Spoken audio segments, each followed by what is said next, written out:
साल की आजादी बहुत बड़ी लंबी समय होती है। मैं एक बात कहूं तो आपको हैरत होगा, महाराष्ट्र तो महाराष्ट्र है, देश का राजधानी जो दिल्ली है, 75 साल की आजादी के बाद वहां भी पर्याप्त पानी की उपलब्धि नहीं है। कई हमारे दोस्तों के घर में गड्ढे खोदे हुए हैं, टैंकर खरीदने पड़ते हैं हर दिन। अफसोस की बात है।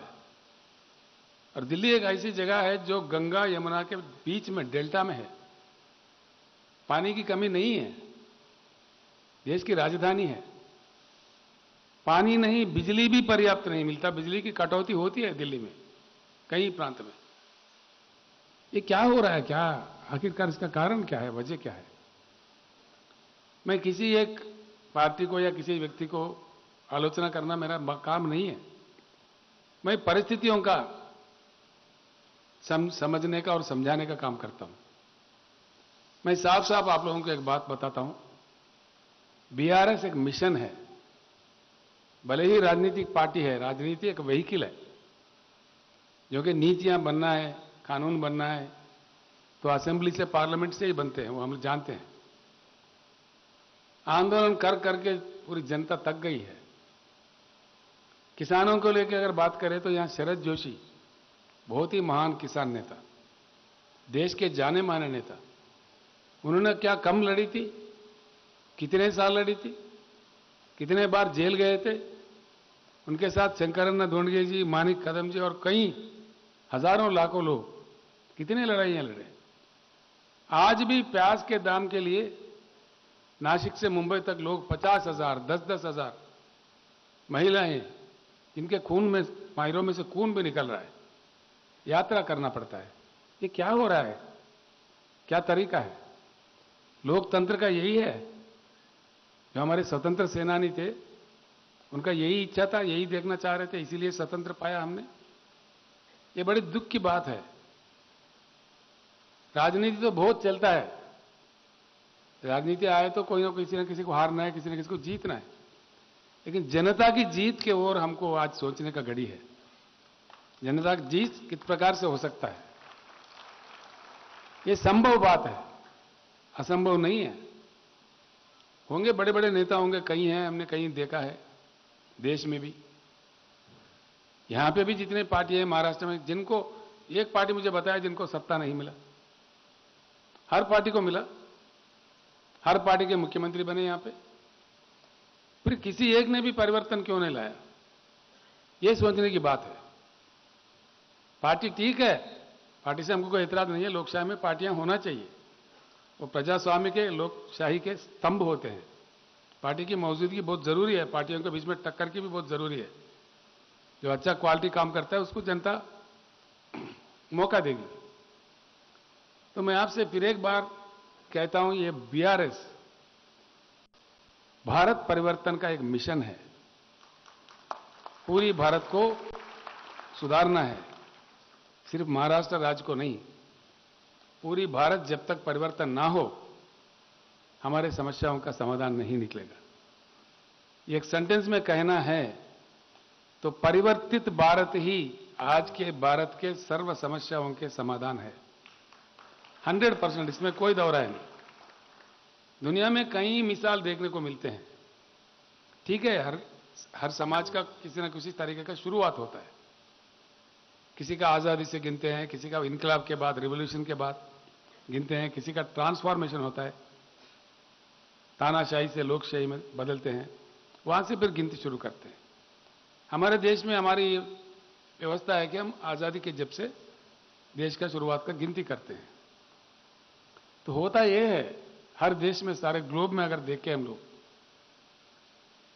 उस समय के जैसे बुद्धिजीवी होते हैं, जैसे कि डॉक्टर बाबा साहब अंबेडकर थे हमारे यहाँ, उनके नेतृत्व में एक संविधान बना, कानून कायदा बना दिया, देश चल पड़ा। चलते चलते अनुभव ही कुछ और मिलते हैं। जब लिख के चलते हैं, कानून बना के चलते, कुछ एक रास्ता बना के चलते हैं, जब चल पड़े तो अनुभव कुछ अलग बताता है, उसके मुताबिक काम होता है और 1-2 दशक या मैक्सिमम 3 दशक के अंदर पूरा सेटल होता है। हमारे पास 75 साल गुजर गए, अभी भी कोई सेटल नहीं। किसान रो रहा है, आत्महत्या कर रहा है आखिरकार। फिर कौन सुख से है? शोषित, पीड़ित, वंचित जो लोग हैं, आज हमारे देश में दलितों का स्थिति क्या है? मैं एक शब्द में कहता हूं, दलितों का गरीबी और दलितों का साथ अन्याय जब तक नहीं रुकेगा, हमारे चेहरे से वो दब्बा नहीं जाएगा। 100% ये मेरी बात मान लीजिए आप। अमेरिका जैसा देश, जहां वहां के मुकामी लोग, नेटिव लोग, रेड इंडियंस को काफी सताए थे, श्वेत जाति वालों ने काफी अत्याचार किए थे उनके ऊपर, लेकिन अमेरिका जैसा देश भी, वहां भी चेतना जाग गई। मैंने किसी सभा में कह दिया, सभी ने खूब तालियां बजाए। बराक ओबामा को अमेरिका का अध्यक्ष बना के अमेरिका ने अपने पापों को धोया है। ऐसे ही हमारे पास जब तक हमारे दलित समाज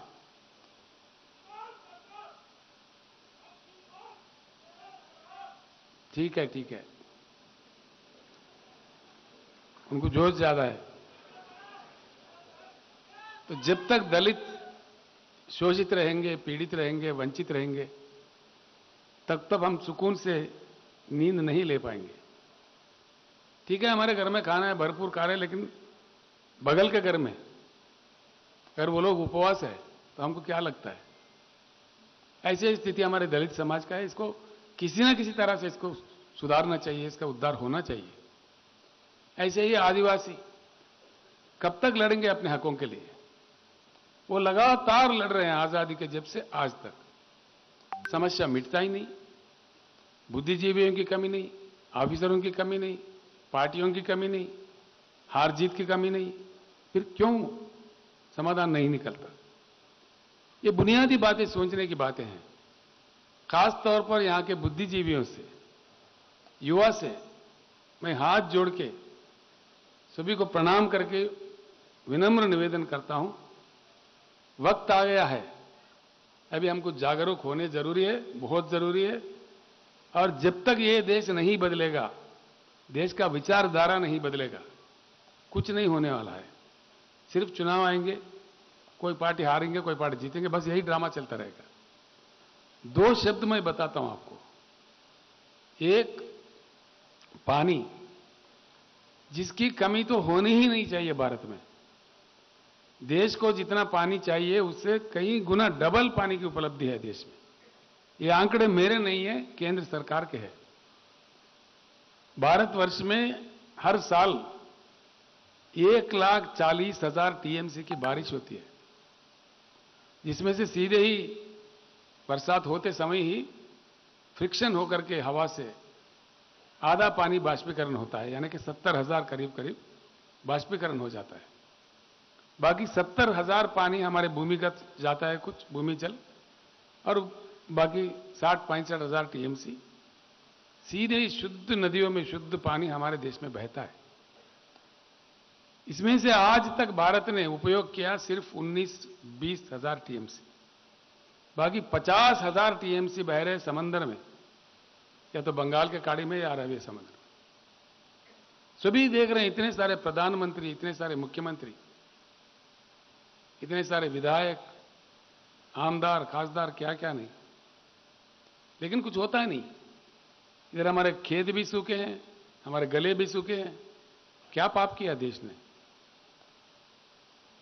हकीकत बताए तो ये बात यह है, भारत में सबसे ज्यादा कृषि लायक भूमि है।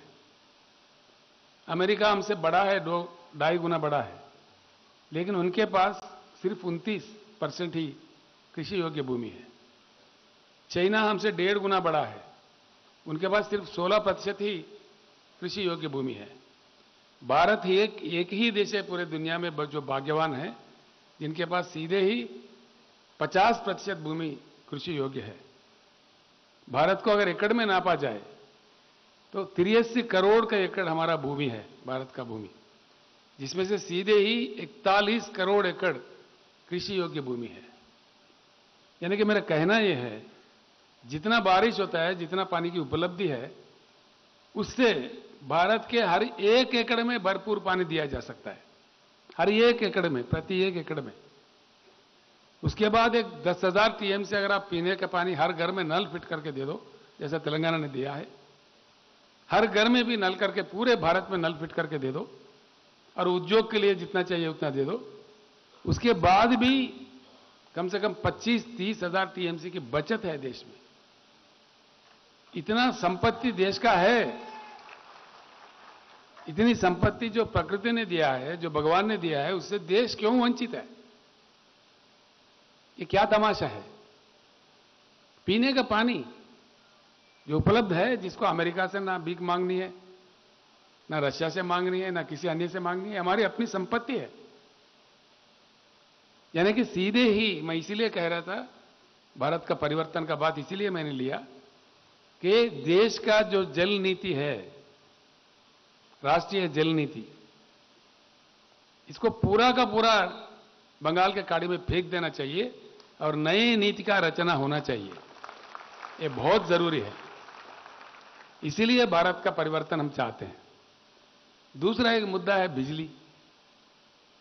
बिजली का भी बड़ा चक्कर है इस देश में। बिजली 3, 4, 5 किस्म का होता है। एक तो होता है हाइड्रो इलेक्ट्रिसिटी, जब बरसात होता है, जो जल विद्युत कहते हैं हम लोग, प्रोजेक्ट भर जाते हैं तो तभी मिलता है, 2-3 महीने के लिए, 4 महीने के, पूरा साल भर नहीं मिलता। सोलार का ऊर्जा है, वो दिन में आता है, रात में नहीं आता है। जो विंड से, हवा से मिलता है विद्युत, वो भी हवा चली तो मिली, ना तो ना मिली। और 2 चीज गैस का है, जहां गैस की उपलब्धि है वहीं हो सकता है, बाकी जगह नहीं हो सकता है। फर्म पावर जो हर जगह मिलने वाला सिर्फ 2 है, वो है एटॉमिक पावर है और थर्मल पावर है। एटॉमिक पावर को लेकर सारी दुनिया भर में विवाद है, हमारे भारत में भी विवाद है। क्योंकि रशिया के चेरनोबिल में उसका विस्फोट हुआ था, उससे काफी लोगों की मृत्यु हुई थी, तो उसके लेके कहीं अनुमान है, मतलब उसका विवाद है। लेकिन जो थर्मल पावर है उसका कोई विवाद नहीं। थर्मल पावर बनाने के लिए जो चीज चाहिए वो कोयला है। अभी आते आते हमारे चंद्रशेखर जी को मैं बता रहा था, महाराष्ट्र के अंदर कितना कोयले खदान है। हमारे उमरेड में, घुग्गुस में, बलारपुर में, चंद्रपुर में, ऐसे पूरे भारत में है। तेलंगाना में भी है, मध्य प्रदेश में भी है, उत्तर प्रदेश में है, झारखंड में है। कोयला इतना है हमारे पास देश में, 361 बिलियन टन, मिलियन नहीं बिलियन, 361 बिलियन टन की कोयला अब तक पाई गई है ऑलरेडी। और भी विस्तार में भंडार है, कोयले का भंडार। जो हाइड्रो इलेक्ट्रिकल है, जो सोलर ऊर्जा है, और जो कोयले से थर्मल बनता है, इन तीनों को तालमेल करके हाइब्रिड सिस्टम में अगर यूज करें, पूरे भारत में हर चीज के लिए, खेतों के लिए, उद्योगों के लिए, कमर्शियल के लिए, डोमेस्टिक के लिए, पूरे चीज जिस प्रकार का बिजली हमें चाहिए, पूरे भारत को देने के लिए ये उपलब्ध हुआ, ऑलरेडी उपलब्ध हुआ 361 बिलियन का कोयला 150 साल तक के लिए पर्याप्त है। 150 साल तक के लिए।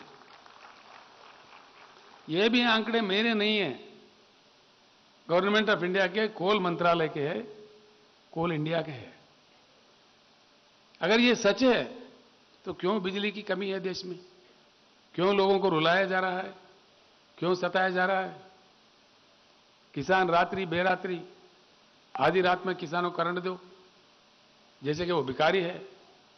जाओ तो वहां किसी को सांप काटा, किसी को बिजली का धक्का लग के मर गया, कितने लोग की मृत्यु हो रही है। ये क्या तमाशा है इस देश में? तेलंगाना में जब किसानों की सरकार बना, जो बीआरएस की सरकार है, वहां महाराष्ट्र से भी ज्यादा किल्लत थी।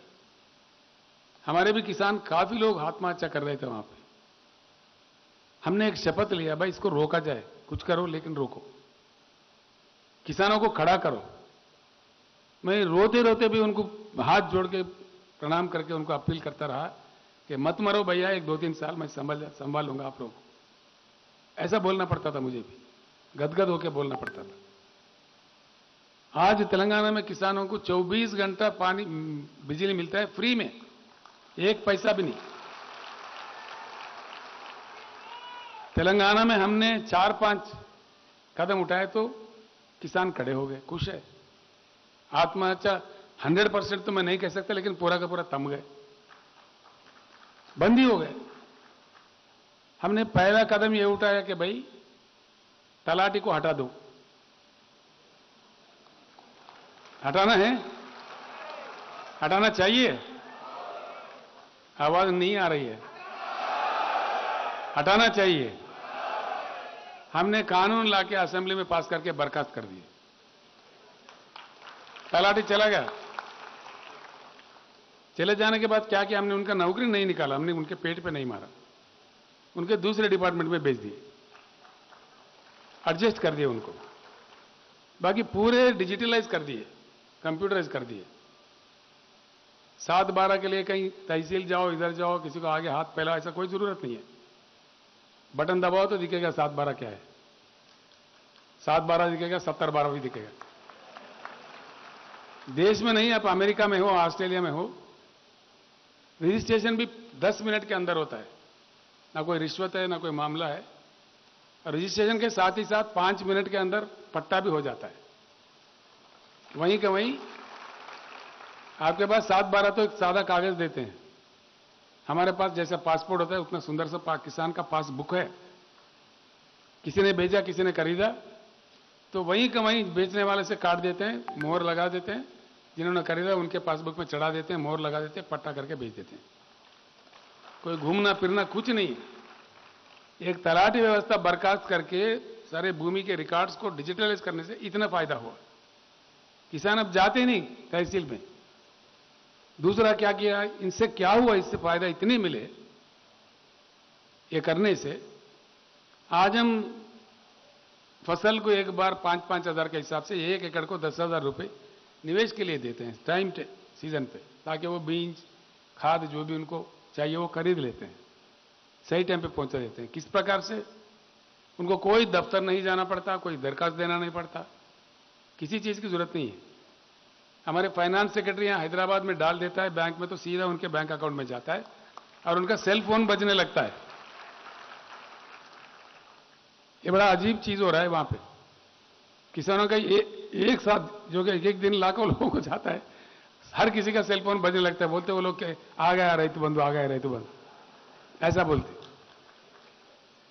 उनका लिए हमने बीमा कर दिया, जो चरण वांगमारे जी कह रहे थे।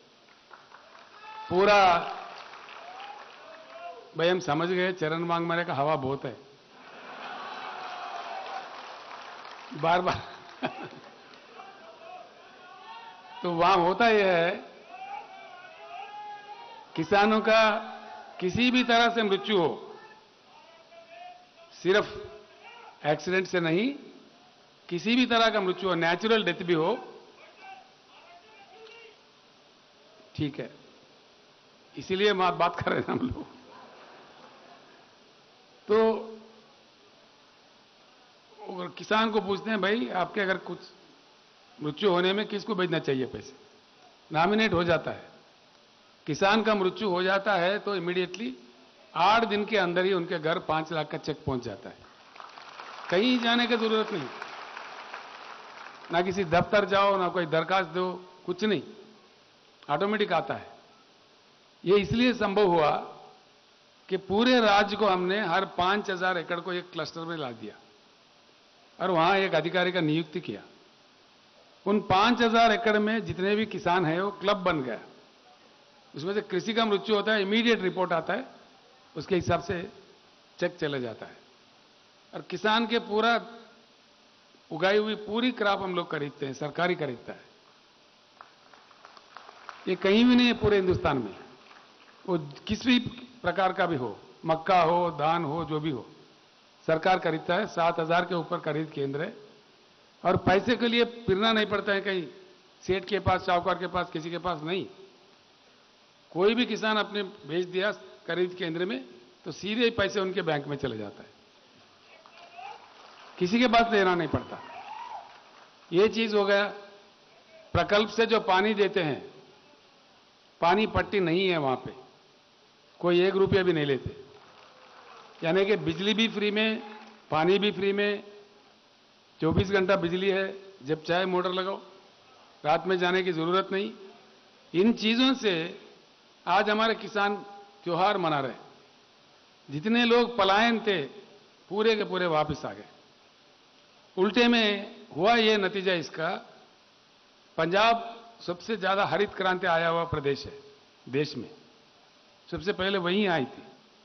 आज धान उगाने में पंजाब को हमने पार कर दिया। अभी जो कट गई है फसल, सेकंड क्रॉप जो कट गई है, उसमें पूरे भारत में धान का खेत उगाए थे वो 94 लाख एकड़ में, 94 लाख एकड़ में, जिसमें से 56 लाख एकड़ सिर्फ तेलंगाना में उगाया, आधे से भी ज्यादा। इस प्रकार की क्रांति वहां आ गई है, कुछ खुशहाली मिली है। पीने का पानी का भी हमने व्यवस्था किया है मिशन भगीरथ के नाम। हर घर में, एक भी घर नहीं छूटा, हर घर में नल के साथ पानी हर दिन आता है, शुद्ध पानी। टेस्ट करके 15-16 बार टेस्ट करके छोड़ते हैं। कोई औरत घड़ा अपने खाने पे रख के बाजार में देखने को नहीं मिलता आज कहीं भी, वो शहर हो या गांव हो। आदिवासियों का खेड़े हो, पर्वतों पे रहने वालों को, वहां भी प्रबंध किया हमने, तो ये भी सुविधा हो गई है। इस प्रकार का छोटा सा तेलंगाना के करने में इतना सारा हुआ, इतनी सारी मतलब सुखद स्थिति आई। मैंने यही कहा नांदेड़ के सभा में, औरंगाबाद में यही कहा कि तेलंगाना जैसा छोटा राज्य कर सकता है तो महाराष्ट्र जैसा महान राज्य ये क्यों नहीं कर सकता? क्यों नहीं संभव है?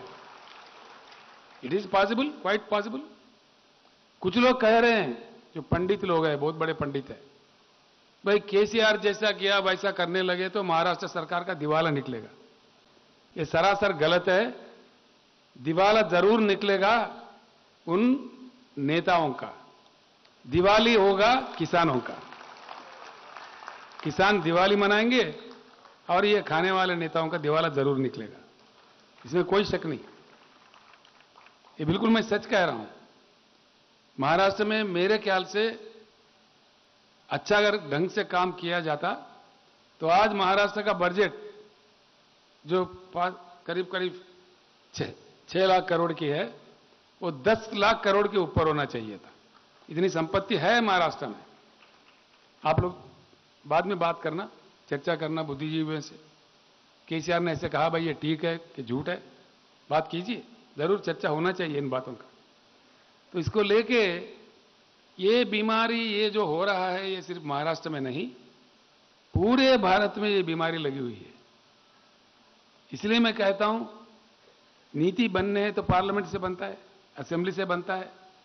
हां, जरूर हमको चुनाव लड़ना है और जीतना है। हर लेवल का चुनाव भारत राष्ट्र समिति लड़ेगा, बिल्कुल लड़ेगा। कुछ तो पंडित ऐसा कहते हैं, आप आंदोलन करो, हम पार्लियामेंट जाएंगे, हम यहां बाजार में बैठेंगे, तुम पार्लियामेंट जाओगे। ये तो हो रहा है ना 50 साल से, 60 साल से। अब नहीं जाएंगे, अब तक भेजे बहुत। मैं इसीलिए कहता हूं, आमदार खासदार, अब किसानों को ही बनना है, किसान सरकार बनना है। इतना हल चला के, इतना दान उगा के देश को अन्न खिला सकते किसान, क्या पार्लियामेंट जाके कानून नीति नहीं बना सकता अपने मुताबिक? अपने दम पर पानी और बिजली अपने खेत में नहीं ला सकता? बिल्कुल ला सकता। अगर आप सब साथ चल के एकदम जनता को समझा के काम करो, कोई बात नहीं, परिवर्तन आ जाता है। 1 लाख किलोमीटर का लंबा सफर भी हो, पहले कदम से ही शुरू होता है। महाराष्ट्र के सामने आज मौका है। मैं बार बार कहता हूं ये बात, मैं कहीं भी कहता हूं, महाराष्ट्र राज्य को, राज्य के जनता को मैं अभिनंदन करता हूं कि पूरा भारत परिवर्तन करने का मौका राष्ट्रीय नेतृत्व महाराष्ट्र को मिल चुका है। महाराष्ट्र से विकास से बात महाराष्ट्र से शुरू हुआ है। हमारा कारवां महाराष्ट्र से निकल रहा है। अब मध्य प्रदेश वाले मुझ पर गड़बड़ कर रहे हैं, तुम बार बार महाराष्ट्र में जा रहे हो यार, मराठवाड़ा में जा रहे हो, इधर जा रहे हो, ऑफिस पे ऑफिस खोल रहे हो, फिर हमारे तरफ। हमें बोला आ रहे, थोड़ा टाइम दे दो, अभी जाएंगे, मुझे जाना है वहां पे। यहां के आपके वो उप मुख्यमंत्री जी है, फडणवीस जी, वो मेरे अच्छे मित्र हैं। मैं जब नांदेड़ में आया था, उन्होंने कहा केसीआर जी आपका यहाँ क्या काम है, आप अपना तेलंगाना संभालो।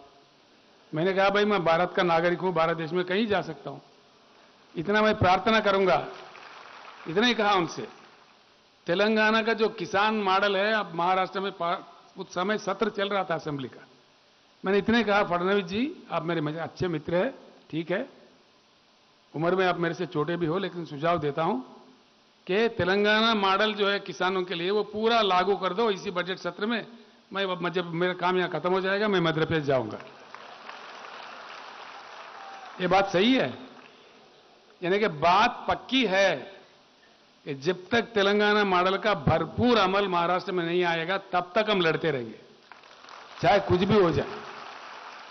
जमीन आसमान एक करेंगे, लेकिन लड़ेंगे, अब छोड़ेंगे नहीं। हर गांव में, हर गली में हम समझाएंगे। चरण वांगमरे जी मराठी में बोल रहे थे, मैं बोल नहीं सकता लेकिन समझ रहा हूं आजकल।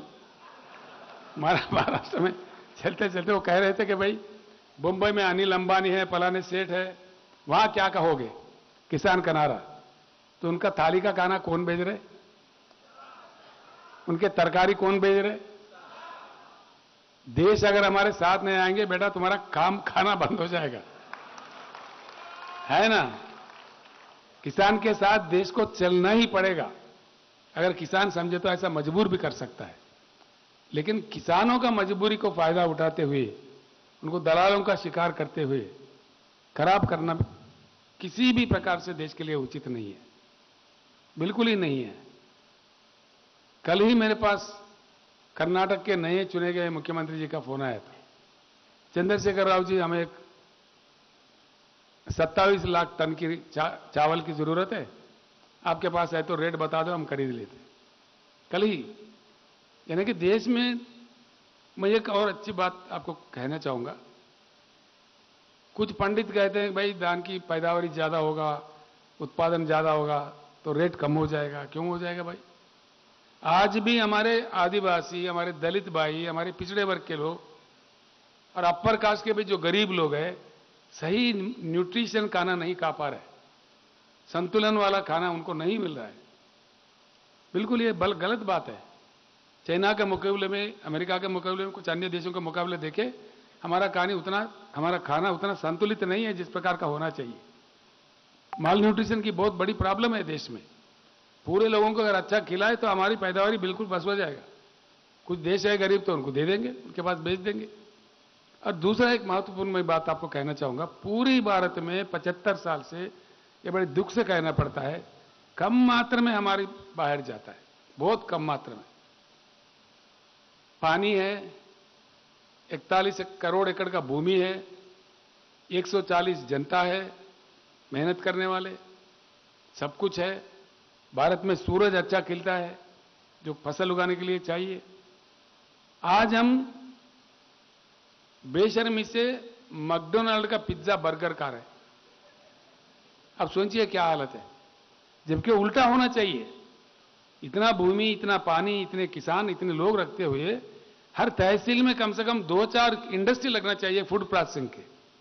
हमारा खाना पूरा दुनिया का आना चाहिए, हमारा एक्सपोर्ट होना चाहिए। इसके लिए भी स्टोरियां सुनाते हैं, कहानियां सुनाते हैं। बना लीजिए बिहार सरकार, मैं करके बताता हूं कैसा नहीं जाता है। कौन रोकता है, किसका मजाल है। हमारा खाना पूरा देश में, पूरा दुनिया में जाना चाहिए। किसानों को अच्छे दाम मिलना चाहिए। हर तहसील में 2-3-4 इंडस्ट्री लगना चाहिए, जो फूड प्रोसेसिंग इंडस्ट्री है, जो एग्रीकल्चर से जुड़े हुए हैं। पूरे युवाओं को उसमें नौकरी मिलना चाहिए, करोड़ों लोगों को। ये नहीं करते हुए ज्यादा मत उगाओ, ये करो, वो करो।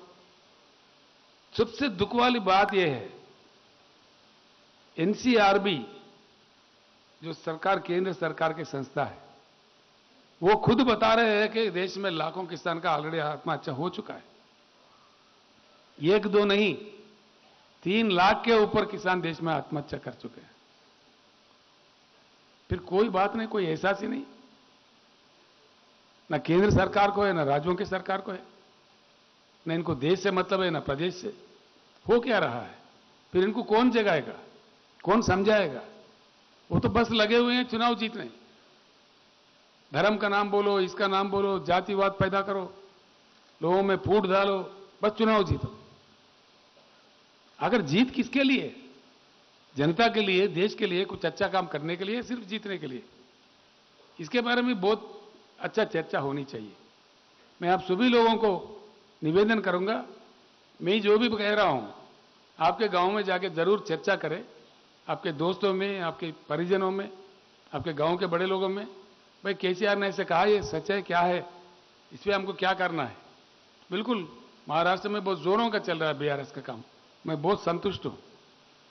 संभावित रूप से आज एक तूफान के जैसा जा रहा है। 4 लाख अब तक हमारे कमिटियों में लोग आ चुके हैं, 4 लाख के ऊपर। अभी ये 30 दिन का जो काम खत्म हो जाएगा तो कम से कम मेरे ख्याल से 25-30 लाख की हमारी सेना बनेगी पूरे महाराष्ट्र राज्य में। अब बहुत बड़े बड़े नेता भी हमारे तरफ देखने लगे हैं, शंकरन अभी बता रहे।